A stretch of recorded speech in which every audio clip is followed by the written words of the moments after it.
Olá, bem-vindos. Estamos começando o Live News desta semana. Vamos direto a Brasília. Estamos recebendo o general vice-presidente da República, Antônio Hamilton Martins Mourão.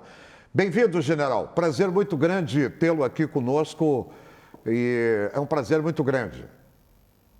Milton, a satisfação é minha poder estar nesse horário conversando com vocês e também, obviamente, dirigindo a todos os ouvintes da Band e com certeza vão acompanhar essa nossa conversa.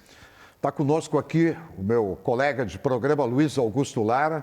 Lara, hoje temos um convidado especial e que faz um trabalho extraordinário, né? Bom, a trajetória, a biografia do general Mourão dispensa qualquer tipo de comentário, mas agora, dentro do processo do governo, o trabalho que o general está fazendo dentro da Amazônia é algo como nunca alguém realizou até agora. É uma coisa assim excepcional. E quando eu falo da Amazônia, eu falo de um lugar que 20% da biodiversidade nós não temos conhecimento, apenas 5%. E falam tão mal da Amazônia lá fora, mas realmente o general Mourão está resgatando uma das maiores riquezas do planeta e que está aqui dentro do nosso território nacional. Seja bem-vindo também. Não é à toa que é reconhecido cidadão bagiense, Milton. Cidadão bagiense, lá nas suas origens, na origem dos seus familiares também. É um grande prazer, general Mourão. O senhor sabe o quanto os gaúchos lhe apreciam e para nós é uma honra muito grande poder dividir a tela aqui com o senhor, com o Milton. Seja bem-vindo, general. Obrigado, Lara. Satisfação aí poder te ouvir novamente, e lembrar sempre da nossa querida Bagé, a cidade que eu tenho um carinho enorme, considero a minha segunda terra, por ter vivido várias fases da minha vida por lá, ter grandes amigos, fora as origens familiares por parte da minha mãe, que era uma bagense dedicada. Bagé tem um prefeito, que é o Divaldo Lara, ainda bem responsável, porque aqui na cidade, general Mourão, lamentavelmente, Taquari, o prefeito que hoje é presidente da Federação dos Municípios do Rio Grande do Sul, que são 497 municípios, mandou detonar, destruir a imagem de Costa e Silva. Um absurdo. Eu lembro disso, esse fato ocorreu aí há uns anos atrás, A gente não pode apagar a história ela tem que ficar aí nos diversos monumentos que existem espalhados por nosso país para que a gente entenda, fatos que ocorreram há muito tempo atrás e que devem ser acompanhados de acordo com aquele período que ocorreram. Eu falo de Bagé porque ali tem a história de Garrafa Azul Médici, Garrafa Azul Nós Médici. temos lá o segundo maior ginásio coberto do Rio Grande do Sul, o chamado Militão, e lá havia uma frase que até uma administração lá arrancou a frase que dizia "Obrigado, presidente Médici". Quer dizer, como se arrancar uma frase fosse arrancar a história. Mas isso são coisas que... Do passado, né? Não pode, né? Então, passado. O que nós temos hoje aí realmente é a qualificação, o caráter do general Mourão enfrentando essa luta na Amazônia e surfando numa área muito difícil para quem é do Exército, que é a área política. E está conseguindo surfar com maestria. E na Amazônia, eu posso falar porque eu morei na Amazônia, eu conheço a Amazônia, eu conheço a Amazônia, eu morei na Amazônia. E, lamentavelmente, hoje, grande parte dos meus colegas da imprensa, eu tenho 40 anos de jornalismo, passei grande parte da minha vida em Brasília, eu tenho vergonha do que estão fazendo com o Brasil, com a imagem que vendem lá fora da Amazônia, que não é a realidade. O general Mourão sabe disso, pode até descrever um pouquinho para nós. Eu tenho conversado muito com o general Lessa, que foi o comandante da Amazônia lá, ele me dá, assim, informações precisas, sobre o que acontece dentro da Amazônia. Como é que está a nossa Amazônia hoje, general Mourão? Olha, Milton, é exatamente isso que você iniciou a comentar, Existe uma narrativa em relação à Amazônia brasileira, E ela busca atender a interesses, Eu considero um tríplice interesse que existe, Primeiro, existe a questão política, da oposição nacional e internacional ao nosso governo, e em particular a pessoa do presidente Jair Bolsonaro.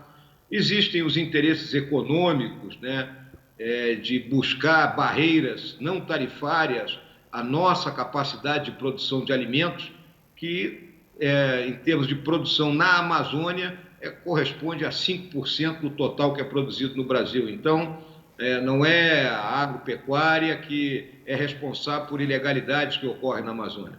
E óbvio que existem as pressões ambientais de grupos que eu considero que são sinceros, mas tem um certo radicalismo, né, na maneira como abordam a questão. Então, isso tudo se traduz numa narrativa, né, que não é os verdadeiros fatos que dominam, né, a nossa Amazônia. Temos problemas lá? Sim, temos problemas ligados a desmatamento ilegal, a queimadas, né, a exploração mineral, o garimpo, né, feito ilegalmente, e que compete ao Estado brasileiro, por meio de suas diferentes agências, né, fazer com que a lei seja cumprida e, consequentemente, que a gente preserve a Amazônia. E também deixar claro, né, para o restante do mundo esse compromisso do Estado brasileiro, atualmente representado pelo governo do presidente Jair Bolsonaro. E qual é o estado das artes hoje? Antes do Exército entrar, como entrou sob o seu comando, defendendo a soberania da Amazônia, a lei e a ordem, e o progresso, obviamente. Qual é o estado das artes hoje, general, em relação àquilo que o senhor viu quando chegou lá com o Exército Brasileiro? Não, Lara, o Exército está presente na Amazônia desde tempos, né, bem remotos, né, e a maioria das áreas mais distantes, né, a única entidade do Estado que está lá é o Exército. Isso é algo que já vem de muito tempo. Eu mesmo, né, tive a oportunidade de, por 2 vezes na minha carreira, servir na Amazônia, né, em Manaus, na capital do Amazonas, e lá no noroeste do estado, de São Gabriel da Cachoeira, naquela região que é conhecida como a cabeça do cachorro. Sim. É importante, né, que as pessoas tenham consciência que a Amazônia legal, ela corresponde a 60% do nosso território, e o bioma Amazônia é praticamente metade do Brasil, né? É uma área que não é perfeitamente conectada com o restante do país. Existem essas enormes distâncias que são percorridas apenas de barco ou de avião, né, e, consequentemente, resultam em dificuldades para que se chegue aos mais diferentes pontos e também nas dificuldades logísticas, além de, obviamente, nós temos herdado uma disposição espacial, não é, complicada. Estados enormes como Mato Grosso, como o Amazonas, como o Pará, né? Pará, Amazonas, cada um deles é 3 vezes o tamanho da Alemanha, sem ter a infraestrutura que existe na Alemanha. Sim. Ou seja, é muito difícil para um governador coordenar e controlar o que acontece em lugares desse tamanho, né? Calibrando melhor a pergunta, na missão em que o senhor, general, foi o responsável, né, digamos assim, nessa missão dada pelo presidente Jair Bolsonaro especificamente, em que o senhor foi lá com, né, um comando todo para reverter, e parece que não só estacionou, mas conseguiu reverter muito daquilo que se falava, inclusive da imagem da Amazônia. Porque nós estávamos, antes do senhor entrar com essa missão dada pelo presidente, a imagem no exterior vinha sendo a mais degradada, como o Milton está dizendo. Não, aqui. Ela continua sendo. Tem ex-presidente da República viajando com dinheiro. Se você aí que está do outro lado da tela, telespectador, se você não sabe, Dilma, Lula, essa turma aí, eles estão viajando pelo mundo inteiro, falando mal do Brasil com dinheiro dos brasileiros. Lamentavelmente, a realidade que nós temos. E se falar na Amazônia, como disse o general Mourão, quem não conhece lá a cabeça do cachorro, nós temos assim, ó, o Exército Brasileiro, 5º BEC em Porto Velho, Rondônia. Eu lembro que um grande militar saudoso, Coronel Teixeirão, Jorge de Oliveira Teixeira, foi o governador do território de Rondônia, transformou em estado ali também. O Exército Brasileiro tem um trabalho extraordinário dentro da Amazônia. Nesse período, com todas general, as dificuldades. Nesse período que o senhor atualizou, digamos assim, a presença do Exército nessa missão dada pelo presidente, como está o estado das artes agora? Olá, o que tem que ficar claro é o seguinte, né? Eu presido o Conselho Nacional da Amazônia Legal, essa entidade que foi recriada pelo presidente Bolsonaro, porque ela não é novidade. No governo do presidente Fernando Henrique, no ano de 95, esse conselho foi criado, mas nunca foi implantado. A finalidade do conselho é coordenar e integrar, né, todas as políticas destinadas à proteção, preservação e desenvolvimento da Amazônia. Ok. Então, o que nós vimos ano passado, né, foi a necessidade do emprego das Forças Armadas no intuito de reduzir o desmatamento que vinha crescendo. Certo. Então, as Forças Armadas terminaram essa sua operação agora, no último dia 30 de abril, com uma redução na faixa de 15%, que nós esperamos que continue, né, até aumentando isso com o Plano Amazônia 2021-2022, para que a gente dê uma resposta efetiva para não só a sociedade brasileira, mas para a comunidade internacional, do compromisso do Estado brasileiro e do governo do presidente Bolsonaro com os acordos que nós firmamos, notadamente, né, os compromissos assumidos no Acordo de Paris. Esse é uma postura e o que a gente tem que aplaudir do governo. Está aí o general Mourão. O general Mourão tem uma história fantástica. É verdade. Agora, esse Brasil chegou ao ponto de ter um cidadão que botou uma farda de general e foi para dentro da Amazônia, chamado Nelson Jobim. A disfarçatez tomou conta de tamanha proporção no Brasil que nós chegamos a esse ponto. Não lembra disso, Lara? Eu lembro Nelson disso. Jobim com a farda de general. Quer disso. ser general, meu amigo? Vai lá fazer a carreira de general, enfim. Aquilo ali foi um horror que aconteceu, né? Milton, e o general Mourão, olha, é difícil essas duas atribuições para um homem do Exército Brasileiro, né, para sua formação. O general Mourão tem conseguido transitar na política com maestria. Eu diria assim, ele tem sido um vice-presidente na medida.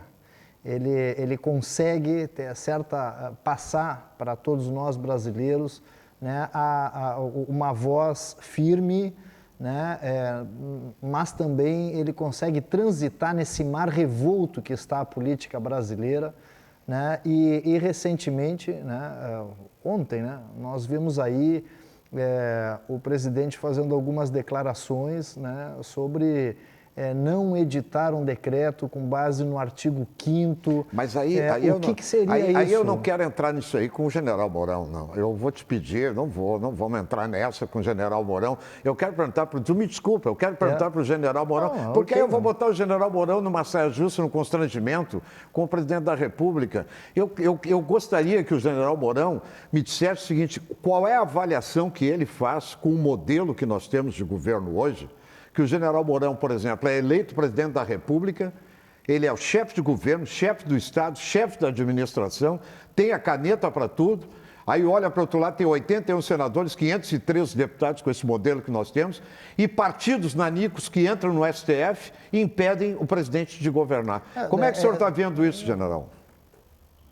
Olha, Milton, a questão do nosso sistema político, né, ele precisa ser remodelado, é algo que está sendo, né, discutido aí na Câmara dos Deputados, né? Nós precisamos fortalecer os partidos políticos e, para fortalecer, eles têm que diminuir, eles têm que ser mais programáticos, né, de modo que eles tenham, vamos dizer assim, um espaço no imaginário de cada segmento da população, né?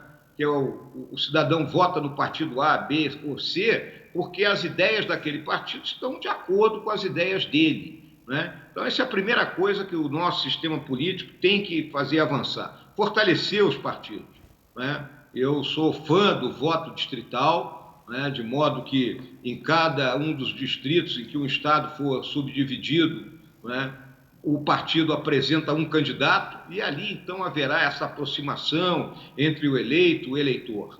Hoje também existe uma utilização do judiciário, né, exatamente como você colocou, aquele partido que não tem os seus interesses atendidos, que não consegue vencer uma votação dentro do Congresso, ele vai ao judiciário, né, e entra com algum tipo de medida e, consequentemente, provoca uma resposta desse poder que termina por conflitar com aquilo que são atribuições, seja do Executivo ou seja do Legislativo. E isso, não é, termina também por perturbar um princípio básico da democracia, que é a independência e a harmonia entre os poderes. Então, nós temos que buscar contornar isso, temos que buscar um entendimento cada vez maior, não é? Temos que deixar claro quais são os limites de cada um dos poderes, ou seja, o tamanho da cadeira de cada um, de modo que a gente ande, né, ao lado um do outro e não em choque um com o outro. Eu acho que é essa a resposta, Milton. Desculpa, General Mourão, não quis causar constrangimento e sei que não causei e acho que o senhor já deu a resposta. A manifestação do presidente é nesse sentido de que cada um no seu quadrado e todos formam o Brasil. Não, a posição do presidente não é essa, não. A posição do Qual presidente então? a posição do presidente é o seguinte: ele pediu autorização para o povo e o povo autorizou ele a tomar medidas que eu não sei quais são as medidas que ele vai tomar. Pois era isso que eu queria saber, meu. Pois é, mas não é esse discurso. Mas aí o general Mourão não pode responder pelo presidente. Mas eu acho que ele respondeu, o presidente está colocando cada um no seu quadrado. Não vai ser assim, não. Não é isso? Claro que não. Esse discurso aí a gente conhece. Ele está batido e o povo na rua não suporta mais. Não suporta mais a desfaçatez e pagar a conta dos políticos. E todos os níveis. A Câmara dos Deputados e o Congresso Nacional, o Senado da República hoje, com a grande maioria, é uma vergonha. O STF nem se fala aí. O STF já tem candidato à presidência da República. É Luiz Inácio Lula da Silva, é o candidato do STF. Né? Então, o que o povo foi para as ruas no dia 1º de maio foi dizer para o presidente: ó, presidente, o senhor pediu para nós irmos para a rua, nós fomos. Nós queremos saber o que o senhor vai fazer. Mas aí eu quero perguntar para o presidente Bolsonaro, não para o Mourão. Tá bem, não, eu assim concordo, acho que para mim está dada a resposta, dentro da ponderação do equilíbrio do general Mourão, o que está sendo feito nesse momento, no meu entender, é isso, é cada um no seu quadrado, o STF não pode avançar além das suas atribuições, o Congresso Nacional também tem essas atribuições e nelas deve ficar. E eu acho que, talvez nas entrelinhas, né, Milton, tu não tenha... Não, esse é o discurso de político. Mas como que de político? É o discurso de político. Mas tu quer que eu agora... O discurso é a realidade, é pisar no chão, é a realidade. E o general Mourão está pisando no chão, ele tem a realidade. Tem a realidade, não é esse negócio de o STF não vai se meter com o executivo nem com o legislativo. A gente sabe que não é assim. Mas é isso que tem que acontecer. Hoje mesmo o Fux já deu uma resposta para o presidente Bolsonaro. Eu não vi. O Fux, presidente do STF, já deu uma resposta. General Mourão. É assim, general, aqui é democrático e é um programa de opinião, é por isso que a gente... Né? Mas o senhor fique à vontade que o senhor está em casa e entre amigos, general. A opinião é um estado entre a dúvida e a certeza. É isso aí. Todo mundo tem que emitir a sua. Pô. É isso aí. Só que tem que ter cuidado, né, general, hoje em dia, porque senão o STF manda prender. Tem um colega meu, jornalista, preso. Bárbaro, né? O que ocorre, né, hoje, né, com o advento de redes sociais, né, a facilidade que tem de comunicação, né, também existe uma situação que nós estamos vivendo no mundo já há 13 anos, de uma crise econômica, né, que vem desde aquela crise das subprimes aí do ano de 2008, isso aí agravado pela pandemia. As pessoas estão muito tensas, as pessoas estão ansiosas, né? As pessoas estão com dificuldade de retornar ao seu estilo de vida, né? Então isso tudo leva a que qualquer faísca aí cause uma explosão. Então a gente tem que ter muito tato nessa hora, tem que saber ter uma liderança efetiva, né, de modo que a gente atenda os anseios da nacionalidade como um todo e impeça que ocorram fatos que nós estamos vendo agora aí no nosso vizinho, na Colômbia. Colômbia da noite por dia se incendiou. Né? Então é um troço complicado. 46% da população na Colômbia está na linha da pobreza para baixo, general. Então, realmente, isso aí é o que muitos, às vezes, pregam e querem. Quanto maior a miséria, né, mais fácil, né, de fazer a convulsão social. Então, general, vamos lá, aproveitar a sua presença e perguntar, né, daqui para frente, as perspectivas da imunização, da vacina no Brasil, quais são, general? Olha, hoje nós vimos ali o depoimento do ministro Queiroga aí na CPI, né? E ele colocando claro, hoje nós temos contratados aí mais de 400 milhões de doses de vacina.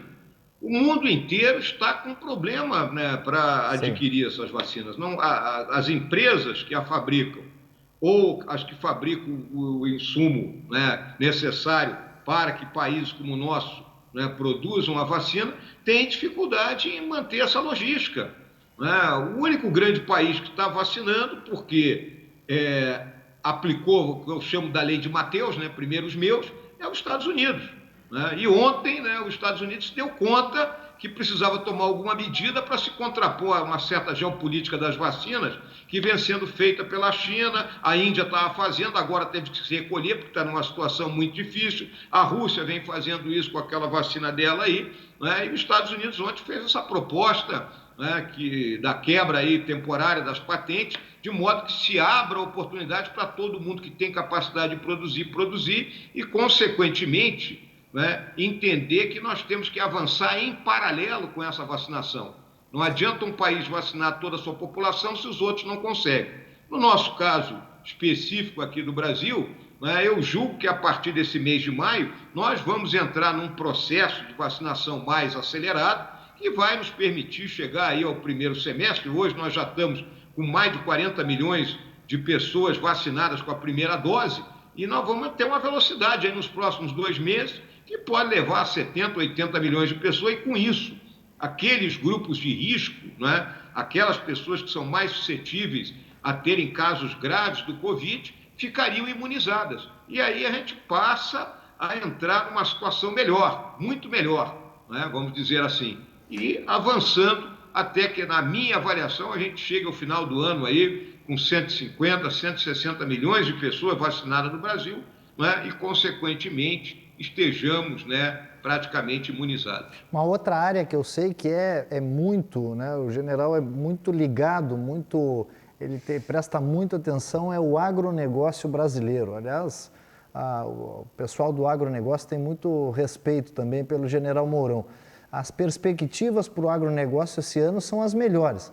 E esse agronegócio pode ajudar a puxar a nossa economia assim que nós tivermos aqui, e deve ser breve, pelo que nós estamos ouvindo, a imunização de boa parte da população. Até porque assim, né, Milton? Vamos lá, 1/3 vacinado, 1/3 já infectado, nós estamos caminhando já também por uma imunidade de rebanho que, se pegar velocidade, como diz o general Mourão, nós teremos aí, eu acho que ali por setembro, né, agosto, final de agosto, setembro, já quase saindo, né, dessa pior fase aí. Como é que o senhor está enxergando o agronegócio brasileiro nessa guerra aí também? Porque tem a guerra da vacina e tem a guerra das commodities aí do agronegócio, né, general? Lara, o nosso agronegócio hoje, se não é o mais, é um dos mais competitivos setores da nossa economia. Né? Por quê? Porque ele investiu em tecnologia, aí nós temos o papel da Embrapa, né? Nós temos o papel daqueles desbravadores que na década de 70 entenderam que tinham que investir, né, nos cérebros das pessoas para produzir uma tecnologia capaz de explorar convenientemente a terra que nós temos aqui no Brasil e que transformou o Brasil num dos celeiros do mundo. Né? Se não é o principal, é quase um dos principais, porque somos primeiro na produção de uma série aí de itens ligados a nosso agronegócio. Houve uma escalada dos preços, né? Os preços mundiais estão lá em cima, a nossa turma do campo está sorrindo de orelha a orelha, né? O que falta ainda é nós termos uma infraestrutura melhor, não só para o transporte da produção, para que a produção chegue da porta da fazenda ao porto, né? Mas também de armazenamento, de silagem, né? E investimentos ainda maiores, para que a gente cada vez mais, né, seja responsável por alimentar uma grande parcela da população mundial. Então eu vejo hoje o agronegócio já ano passado se destacando. Vocês veem aí que agora, esse último mês de abril, nós tivemos o maior superávit na balança comercial dos últimos 24 anos. Né? O último superávit tinha sido desse nível em 97, nós tivemos mais de 10 bilhões de dólares de superávit. Isso é algo admirável e o agronegócio é responsável aí por 70% disso aí. Ô, general, o senhor, 2022, o senhor é candidato ao Senado, o senhor é candidato à presidência da República, o senhor vai por qual caminho? Eu, particularmente, desejo que o senhor não vá ao Senado, porque o Senado vai lhe engolir. Eu conheço aquela casa, aqueles tapetes azuis lá, lamentavelmente, com o potencial que o senhor tem, esse vício que tem dentro do Senado será um caos para o senhor. Mas a vida é feita de escolhas e decisões, né? Qual é o caminho, o seu caminho em 2022? Olha, Milton, hoje o meu caminho, né, está traçado, acompanhar o presidente Bolsonaro até o final desse mandato, né? Apesar do presidente nunca ter conversado comigo a respeito desse assunto, eu julgo que ele vai precisar, na sua campanha de reeleição, ter um companheiro que tenha um partido político mais poderoso junto a ele, né? Acho que esse é o caminho que ele está pretendendo. Mas eu hoje, né, posso até admitir uma candidatura ao Senado, mas é algo ainda que está, vamos dizer assim, na área do possível. E já deixei muito claro, né, não concorro contra o presidente Bolsonaro. É uma questão antiética, né, está fora da minha maneira de pensar, da minha maneira de ser. Então, tudo indica que eu vou acompanhar até o final do ano que vem e, posteriormente, né, estarei aí ainda com capacidade para trabalhar em alguma outra atividade que possa auxiliar, né, o nosso país na busca das soluções que nós precisamos fazer para que o país arranque, né, se liberte dessa armadilha da renda média que nós estamos encurralados desde o início dos anos 80 do século passado e, finalmente, né, ocupe o espaço no concerto das nações que nos é devido pela nossa capacidade e pelo nosso potencial. Há já especulações também de uma candidatura ao governo do estado do Rio Grande do Sul, mas está descartado. É o Senado da República ou, junto com uma reeleição com o presidente da República, é por aí o caminho, né, general? Hamilton, o caminho é esse aí. Eu me comprometi, né, quando eu coloquei meu nome ao lado do nome do presidente, quem nos escolheu, né, entendeu que eu estaria ao lado dele até o final do mandato. Então, para abandonar esse mandato, né, no caso, uma outra candidatura, eu teria que me desincompatibilizar em abril do ano que vem e deixaria o presidente aí, vamos dizer assim, numa situação complicada. Isso é algo que nunca aconteceu no passado recente do nosso país. Deixa eu lhe fazer uma pergunta que é importante, porque como eu tenho 3 horas de rádio diariamente na Rede Bandeirantes, com um programa que tem uma repercussão nacional, e ele é um programa, inclusive aos sábados, ele tem reprise, ele é ao vivo de domingo a sexta, e o movimento é muito grande, general. A desilusão com a classe política e o povo pede. Nós queremos os militares, nós queremos os militares. Até que ponto, qual é a mensagem que o senhor pode trazer para os nossos telespectadores? As pessoas mergulhadas na desilusão com a classe política querem o Brasil resgatado pelos militares neste momento.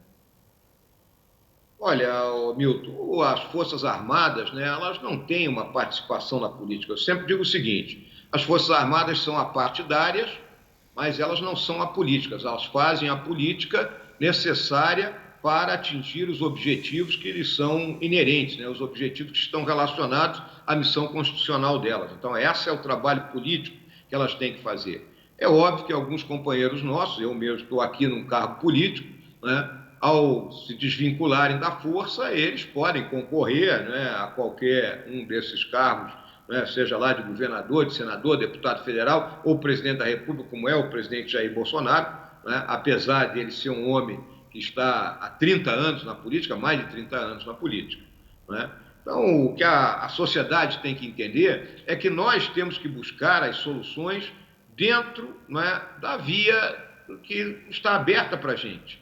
Ou seja, né, temos que de aproximações sucessivas em aproximação sucessiva, né, buscarmos melhorar, né, a participação popular, né, buscarmos melhorar o nosso sistema democrático, né, com voto distrital, com o Instituto do Recall. Então, aquele camarada que não está rendendo, né, ele pode sofrer um recall e dizer assim, meu amigo, tchau. Não está rendendo como senador, como deputado, né, você, por iniciativa popular, pode ser destituído. Então, eu acho que essa participação popular, né, não esperar que tenha o salvador da pátria, nós ainda temos muita herança, né, cultural ibérica, do português, do sebastianismo, né? Vamos esperar que o Dom Sebastião volte vivo lá de Alcácer Quibir e nos salve. Não, nós temos que nos unir e nos salvarmos a nós mesmos.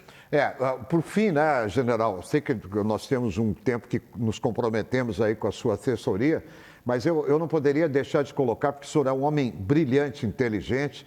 O senhor sabe que nós estamos no fio da navalha, o Brasil está vivendo um momento muito delicado. Quem organiza, fiscaliza e dá o resultado das eleições é quem colocou já o candidato para 2022, que é o TSE e o STF, com seus membros. Nós estamos vivendo uma inversão de valores em todos os sentidos, né? Com essa CPI que tem na presidência Omar Aziz, com desvio de 260 milhões na Amazônia, Renan Calheiros de relator. Nós estamos vivendo um momento muito difícil, muito difícil. E isso nos leva a crer que nós teremos também grandes dificuldades na eleição de 2022, tanto na mobilização como na apuração dela, né? Ela fica com um ponto de interrogação muito grande, essa eleição de 2022. Eu digo isso, general, porque eu tenho conversado com vários colegas meus, o Alexandre Garcia, o José Roberto Guzzo, agora mesmo escreveu um texto, eu conversava com ele sobre isso. Depois não adianta chorar o leite derramado lá na frente, se não tomarem as medidas e as providências agora com relação à eleição de 2022, porque Zé Dirceu já disse, né? Nós não vamos ganhar o poder na eleição, nós vamos buscar o poder, nós vamos tomar o poder. E isso é preocupante, né? Olha, Milton, a primeira coisa, né, eu concordo plenamente com o presidente Bolsonaro quando ele fala que nós temos que ter o voto impresso, né? Eu particularmente não vejo nenhum problema, você vai na urna eletrônica, digita lá teu voto, é igual o caixa do banco, tu não vai no caixa do banco, digita a tua operação e sai a fitinha lá com aquilo que você fez, então você saca aquilo e bota numa urna do lado, e aí você tem como conferir. Eu acho que isso é tão elementar, né, que eu não vejo por que não pode ser assim. Se você tiver dúvida, confere, né? Haverá o voto impresso dentro de uma urna e o voto que foi digitado, né? Eu acho que não é problema isso aí. E com isso, acabaria com toda e qualquer, vamos dizer assim, disse-me-disse em relação à lisura do processo. Sim. Não, é isso. Eu só queria, para finalizar, dizer ao general Milton Mourão que o pessoal em Bagé está lhe esperando numa próxima vinda ao Rio Grande do Sul com uma paleta de ovelha daquelas de Bagé e um vinho da campanha regado aí pelos olivais que se instalaram na região. Então, que Deus ilumine o seu caminho, que o senhor continue sendo esse braço firme, essa mão amiga do povo brasileiro. Um grande abraço, general. O general Mourão, o senhor vai a Bagé comer paleta, tomar vinho, mas aí o senhor não vai poder deixar de passar aqui por Porto Alegre, que eu e o coronel Dangui vamos assar na minha casa um churrasco para o senhor, um churrasco de carioca com gaúcho. Vai ser um prazer aí também recebê-lo. O Milton está com ciúmes, general. A gente leva ele a Bagé também. Ele está com ciúmes, a gente leva, general. Eu estou anotando essas promessas todas aqui, tá tudo anotado. Só não pode ser promessa de político isso aí. Não. Eu não sou político, não. Ele é político, ele não é partidário, mas político ele é também, general. Já tentaram me botar na política, eu não vou nessa, general. Essa eu não entro, não. Estou fora. Eu prefiro ficar ajudando aqui de fora, que eu dou uma contribuição maior do que entrar para dentro do processo político. Muito obrigado, um abraço fraterno, sucesso para o senhor aí, viu? Obrigado, Milton. Obrigado, Lara. Um abração. E quando falarem com o Gedeão aí no próximo quadro aí, diz que eu deixei meu grande abraço para ele. Tá? Muito obrigado. E abraço. Meu fraterno abraço para todos que nos acompanharam. Obrigado. Um abraço para o senhor também. Nós vamos para o intervalo e já voltamos com Zafari e Bourbon. Economizar é comprar bem. O general Mourão é uma figura fantástica, né, Lara? Fantástico. É uma referência. É uma referência, né? Referência. É uma coisa impressionante. Voltamos em seguida com Zafari e Bourbon. Economizar é comprar bem, com essa mensagem linda do Dia das Mães.